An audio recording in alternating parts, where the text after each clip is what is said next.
Cuando hablamos de cadena de sucesos o cadena de acciones para nuestro cuento, siempre surgen incógnitas, interrogantes, y esto es una de las cosas que más yo hablo con mis alumnos, y al final me doy cuenta muchas veces que se aprenden los cuentos de memoria no usando la cadena de sucesos, con lo cual están presos en el texto, en la literalidad del texto, y por lo tanto si se les olvida una palabra o un renglón como lo tenían en su memoria, pues se ponen nerviosos, tartamudean, fracasan, a menos que tengan una memoria excepcional. Por eso insisto en esta técnica, que fue la que yo aprendí y que me ha resultado muy eficaz.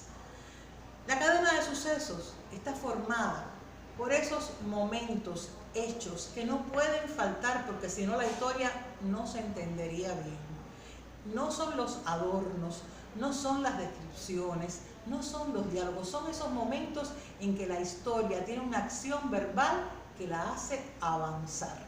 Y por lo tanto son imprescindibles, porque si no sería imposible entender la historia.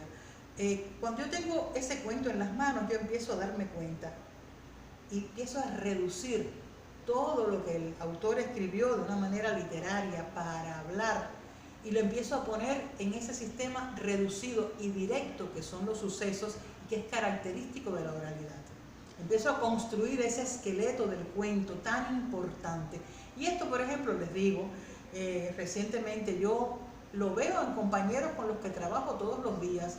Viene un compañero a decirme una historia para que la veamos, la revisemos, y resulta que me dice el cuento con las palabras exactas de la historia, literalmente.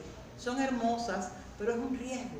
Yo tengo que escoger de ese lenguaje, porque nosotros en la vida real no hablamos con lenguaje literario, hablamos con un lenguaje coloquial.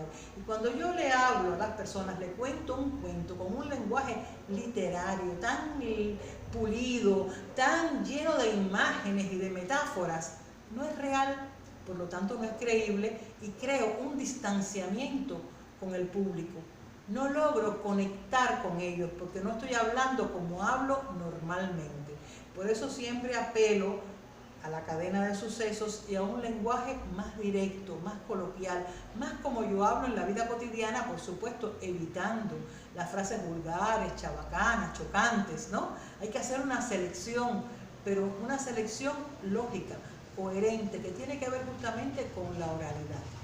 Cuando tengo este trabajo, este cuento en las manos, me fijo, por supuesto, si yo, la adaptación que voy a hacer del cuento y de los sucesos y todo lo que voy a hacer tiene que ver con ampliación, con reducción o con cambio de final.